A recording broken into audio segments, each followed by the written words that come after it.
청하표지법입니다. 청하표지법은 모집단을 보다 동질적인 몇 개의 계층으로 나누고 이러한 각 계층으로부터 단순 무작위 표지법 또는 체계적 표지법으로 적절한 수의 표본을 추출하는 방법입니다.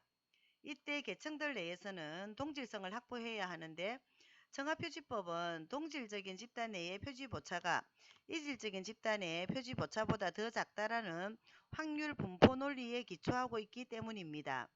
청하표지법을 적용할 것 같은 가를 결정함에 있어서 고려해야 할 사항은 다음과 같습니다.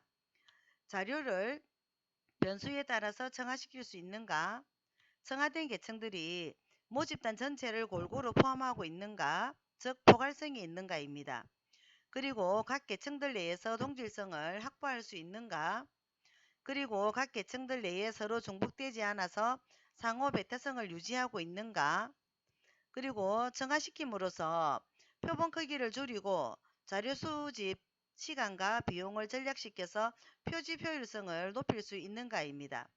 그래서 청하표지법의 표집 절차로는 조사 대상 모집단을 상호 배타적이고 포괄적인 계층들로 나누고 각 계층들이 모집단 내에서 차지하는 상대적 비율을 정하고 각 계층별로 추출할 표본의 수를 정합니다. 그리고 각 계층별로 단순 무작위 표지법이나 체계적 표지법을 사용하여서 표본을 추출합니다. 청하표지법의 사례에 대해서 한번 읽어보도록 하겠습니다.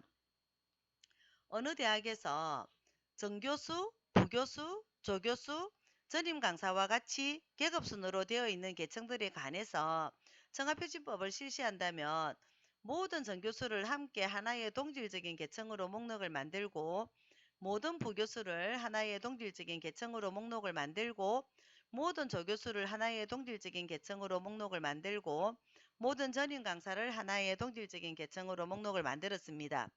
이것이 실행된 이후 단순 무작위 표지법이나 체계적 표지법으로 각 계층으로부터 표본을 추출합니다.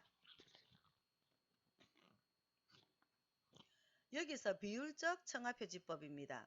모집단에서 각 계층이 정하는 비율에 따라서 각 계층의 크기를 할당하여서 표본을 추출하는 방법입니다.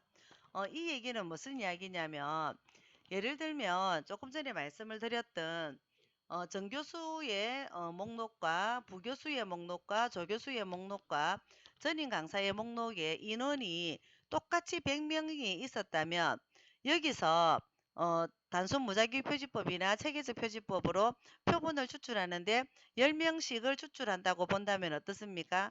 똑같은 상태에서 10명씩을 하기 때문에 비례라고 보시면 되겠죠. 또 다르게 얘기를 하면 전교수가 100명, 전교수가 100명, 그리고 잠시만 기다려 주세요.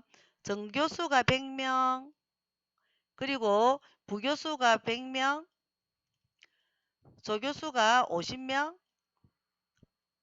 전임도 50명이라고 보았을 때 만약 표본을 만드는데 여기에서 지금 비례적으로 맞지 않잖아요.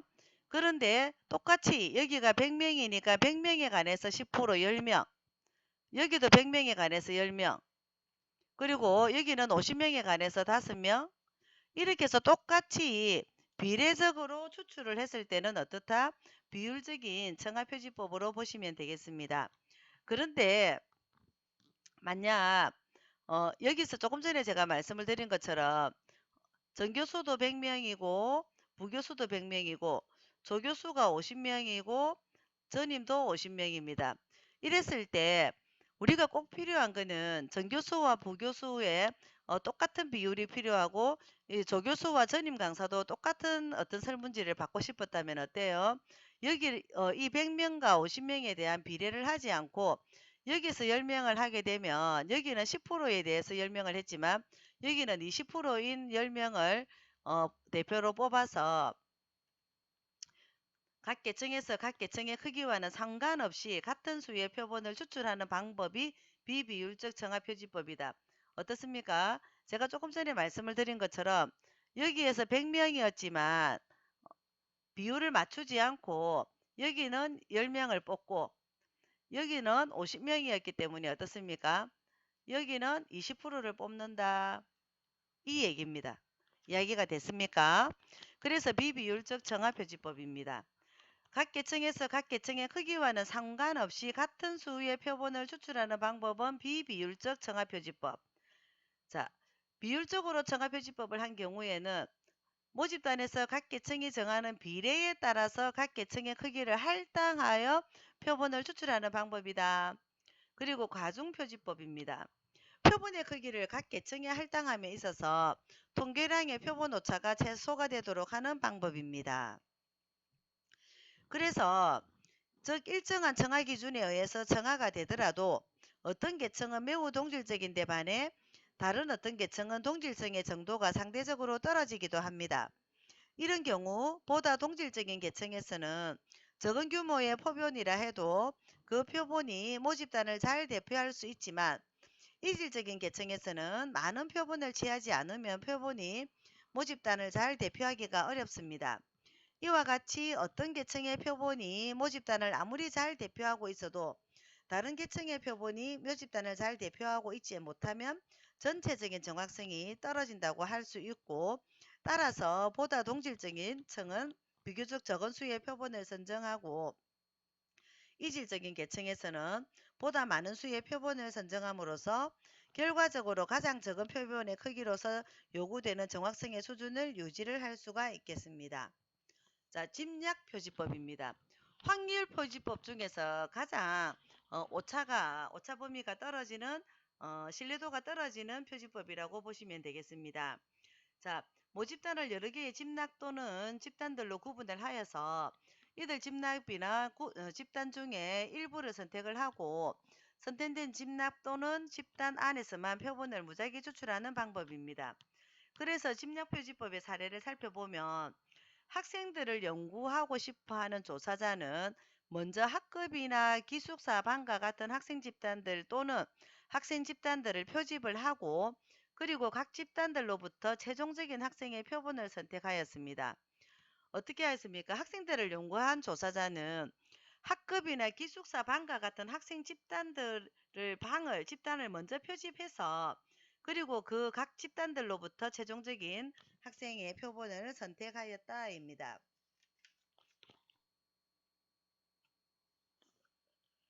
집약표지법의 장점을 보면 시간과 비용을 절약할 수 있고 전체 모집단의 목록을 작성하지 않아도 되며 즉 뽑힌 집단의 명단만 작성하면 됩니다. 그리고 집약표지법의 단점은 집약이 동질적이면 오차의 개입성이 높고 단순 무작위 표지법보다 특정 집단의 특성을 과대 또는 과소하게 나타낼 위험성이 있습니다. 그래서 집약표지법에서 청화집약표지법에 대해서 한번 보도록 하겠습니다. 계층들을 청화표지법으로 선택을 하고 각 계층 내에서 집약표지법으로 표본을 추출하는 방법으로 청화표지법과 집약표지법을 결합한 것입니다. 아직까지는 사회복지사 1급 문제에 청화집약표지법에 대한 문제는 나오지 않았습니다.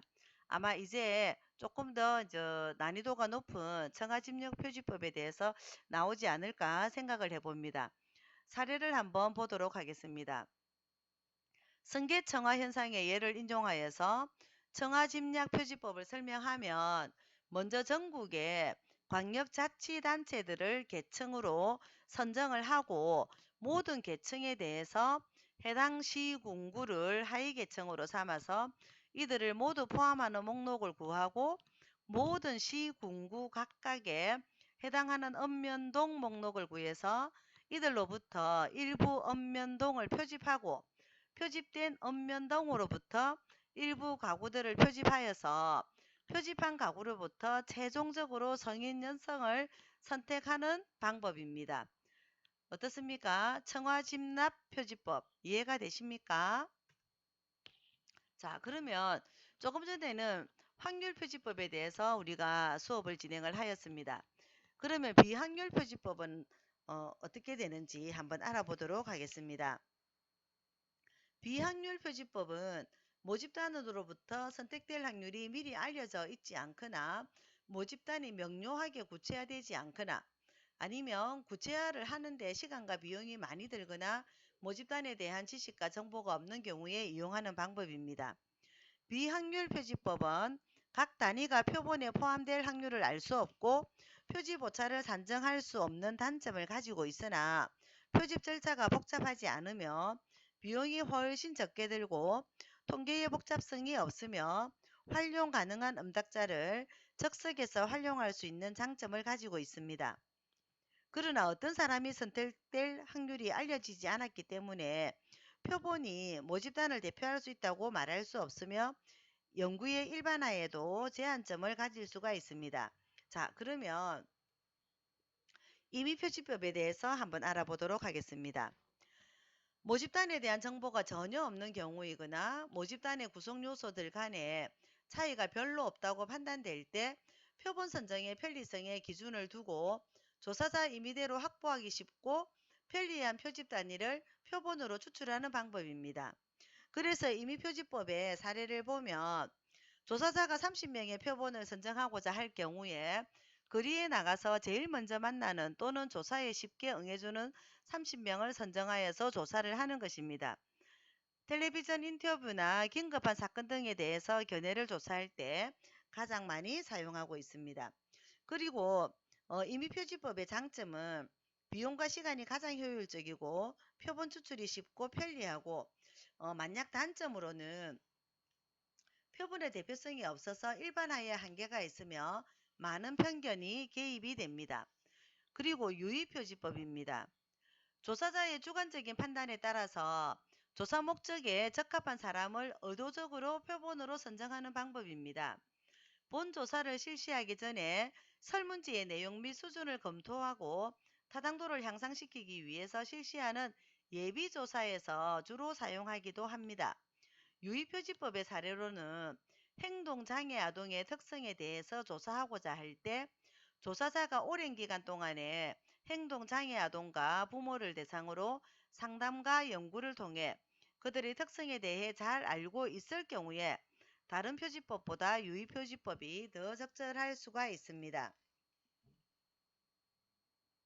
그리고 유의표지법의 종류를 살펴보면 극단적 사례표지법, 특이하고 예외적인 사례를 표본으로 추출하는 방식이며 사례로는 특정 프로그램에 참가한 클라이언트들 중에서 프로그램에 효과가 없는 클라이언트들과 효과가 큰 클라이언트들을 표본으로 추출하는 것입니다. 그리고 극대화 변이 표지법입니다. 모집단으로부터 매우 다양한 특성을 가진 이질적인 표본을 추출하는 방법이며 특정 프로그램에 참여한 클라이언트들 중에서 매우 다른 특성과 경험을 가지고 있는 사람들을 표본으로 선정하는 것입니다. 그리고 전형적인 사례 표준법입니다. 전형적인 사례를 표본으로 추출하는 방법이며 이때 전형적인 사례는 전문가의 도움을 받아서 산정하거나 조사를 통해서 나타난 인구학적 배경을 바탕으로 선정합니다. 중요 사례 표지법입니다. 어떤 사항에 대해서 극단적인 요점을 제공해 줄 수 있는 사례를 표본으로 추출하는 방법이며 어떤 집단이 문제를 가지고 있다면 다른 모든 집단들도 문제를 가지고 있다고 확신할 수 있을 때 그 집단은 중요 사례가 되기도 합니다. 그리고 기준 표지법입니다. 미리 결정된 기준을 충족시키는 모든 사례를 표본으로 선정하는 방법입니다. 특정 프로그램에 참여하는 기간이 4에서 16주라면 16주 이상 참여한 모든 사례들을 표본으로 산정하는 것입니다. 그리고 유의표지법의 장점은 조사자가 표본을 선택하는 데 있어서 자신의 지식을 활용할 수 있고 비용과 시간이 적게 들어서 경제적이고 할당표지법이나 임의표지법보다 조사 목적을 충족시키는 요소를 정밀하게 고려할 수 있습니다. 그리고 유의표지법의 단점으로는 표본의 대표성을 확실할 방법이 없고 모집단에 대한 상당한 사진 지식이 필요하며 표지 오차를 산정하거나 모집단의 분포상에서 표본의 위치를 추정할 수 없다입니다. 자, 이어서 할당표지법입니다.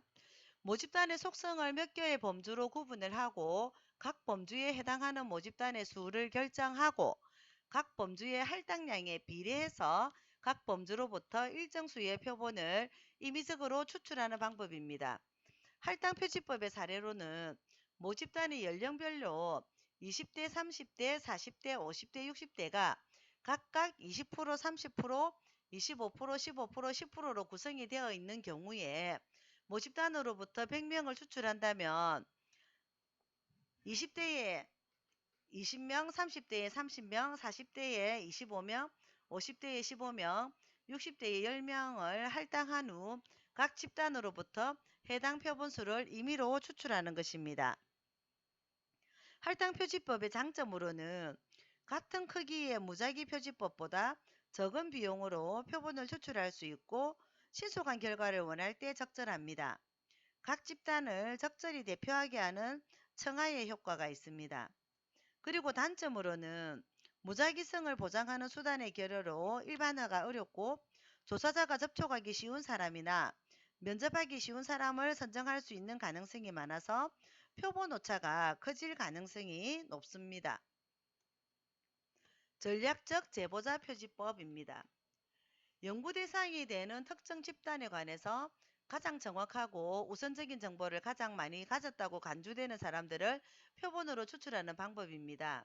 대표적인 방법으로는 눈덩이 표지법, 전문가 선택 표지법입니다. 눈덩이 표지법입니다. 필요한 특성을 가진 소수의 사람들을 확인하고 이들을 면접하고 이들을 통해서 더 많은 사람을 소개받아서 면접을 하고 이와 같은 절차를 반복하여서 필요한 수만큼의 표본이 확보될 때까지 조사하는 표집 절차입니다. 그래서 눈덩이 표지법이란 눈덩이를 굴리는 것과 같이 처음에는 연구에 필요한 특성을 갖춘 소수의 표본을 찾고 그 표본을 통해서 다른 사람을 소개받아서 점차로 표본수를 늘려가는 방법으로 누적 표지법 그리고 연쇄 의뢰 표지법이라고도 부릅니다. 이 방법은 주로 약물 중독, 매매춘, 도박 등과 같이 일탈적인 대상을 연구하거나 노숙자, 이주노동자, 불법 이민자 등 모집단의 구성원을 찾기 어려운 대상을 연구하는 경우에 사용이 되며 양적 조사보다는 질적 조사에 많이 사용이 됩니다. 눈덩이 표지법의 장점으로는 하나의 연결망을 가진 사람들의 특성을 파악하고자 할 때 적절한 표본을 추출할 수 있으며 모집단을 파악하기 곤란한 대상을 표본 추출할 수도 있습니다. 그리고 단점으로는 비확률 표지법과 같이 결과의 일반화가 어렵고 편견이 개입될 소지가 많습니다. 그리고 전문가 선택 표지법입니다. 의사, 의료사회 사업가, 재활치료사, 변호사, 청소년 상담가, 사회복지사 등 전문가라고 인정할 수 있는 사람들로부터 필요한 정보를 제공해 줄 수 있는 정보 제공자 또는 제보자의 명단을 입수하여서 이를 기초로 표본을 추출하는 방식입니다. 기타 표지법입니다. 구조적 표지법. 구조적인 표지법은 계급제, 사회측정법의 거물, 의사소통의 거물 등과 같은 특정 관계 속에 위치하고 있는 사람들을 표집 단위로 추출하는 방법이며 이 방법은 비교적 자생적으로 우연히 형성되는 집단에 관한 연구를 위해서 의사당, 광장, 공원 같은 공공시설, 터미널, 대학 교정 같은 곳에서 저절로 자유롭게 형성되는 집단의 표본들을 추출하는 데 주로 사용합니다. 공간 표지법입니다. 어떤 중요 사건이 일어나는 공간을 표집 대상으로 삼고 그 공간 안에서 동시에 몇 명의 조사자가 사람들을 표집하는 방법입니다. 이 방법은 모집단 자체가 유동적이고 집단이 생성이 되었다가 해체가 되는 등 모집단 자체가 일정하지 않는 사회운동, 군집 행동 등의 연구에 주로 사용이 됩니다. 그리고 시간 연속 표지법입니다. 한 번의 표집에 그치지 않고 두 번 이상 반복하여 시간적으로 연속하여 표집하는 방법이며 이 방법은 패널 조사, 경량 조사와 같은 종단 조사에서 주로 사용이 되며 표본의 크기가 큰 경우에는 적용이 하기 어렵습니다. 다음 시간에 대표성, 표본 크기, 표본 오차에 대해서 알아보도록 하겠습니다.